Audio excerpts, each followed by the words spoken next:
ದಕ್ಷಿಣ ಭಾರತದ ಸುಪ್ರಸಿದ್ಧ ವಿಜಯನಗರ ಸಾಮ್ರಾಜ್ಯದ ಪತನಕ್ಕೆ ಕಾರಣವಾದ ಆ ಒಂದು ಕಪ್ಪು ದಿನ ಯಾವುದು ಗೊತ್ತಾ?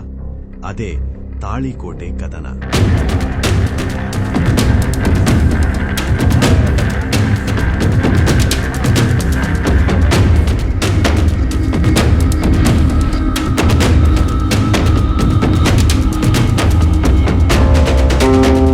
ಜನವರಿ 23, 1565 ಕೃಷ್ಣಾ ನದಿ ತೀರದ ರಕ್ಕಸಗಿ ತಂಗಡಗಿಯ ಬಯಲಿನಲ್ಲಿ ಇಡೀ ದಕ್ಷಿಣ ಭಾರತದ ಭವಿಷ್ಯವೇ ಬದಲಾಗಿ ಹೋಯಿತು.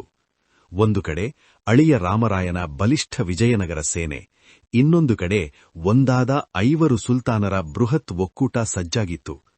ಯುದ್ಧದ ಆರಂಭದಲ್ಲಿ ವಿಜಯನಗರದ ಕೈ ಮೇಲಾಗಿತ್ತು. ಆದರೆ ವಿಧಿಯ ಆಟ ಮತ್ತು ನಂಬಿಕೆ ದ್ರೋಹ ಅಲ್ಲಿ ಸಂಚು ರೂಪಿಸಿತ್ತು.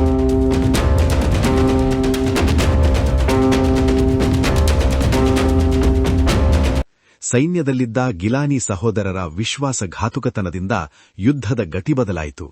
ರಾಮರಾಯನು ಶತ್ರುಗಳ ಕೈಗೆ ಸಿಕ್ಕಿಬಿದ್ದನು. ಅಳಿಯ ರಾಮರಾಯನ ಹತ್ಯೆ ಆಯಿತು. ನಾಯಕನಿಲ್ಲದ ಸೈನ್ಯವು ದಿಕ್ಕುಪಾಲಾಯಿತು. ವಿಜಯನಗರದ ಬುನಾದಿ ಅಲ್ಲಿಗೆ ನಡುಗಿತು.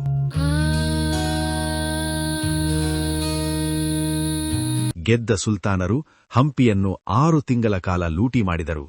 ಕಲೆ ಸಂಸ್ಕೃತಿಯ ತವರೂರು ಸ್ಮಶಾನದಂತಾಯಿತು. ಇಂದು ಆ ಯುದ್ಧಕ್ಕೆ 461 ವರ್ಷಗಳು ತುಂಬಿವೆ. ತಾಳಿಕೋಟೆ ಕದನ ನಮಗೆ ಹೇಳುವ ಪಾಠವೊಂದೇ: ಶಕ್ತಿ ಶಾಶ್ವತವಲ್ಲ, ಏಕತೆಯಿದ್ದರೆ ಮಾತ್ರ ಇತಿಹಾಸ ಉಳಿಯುತ್ತದೆ.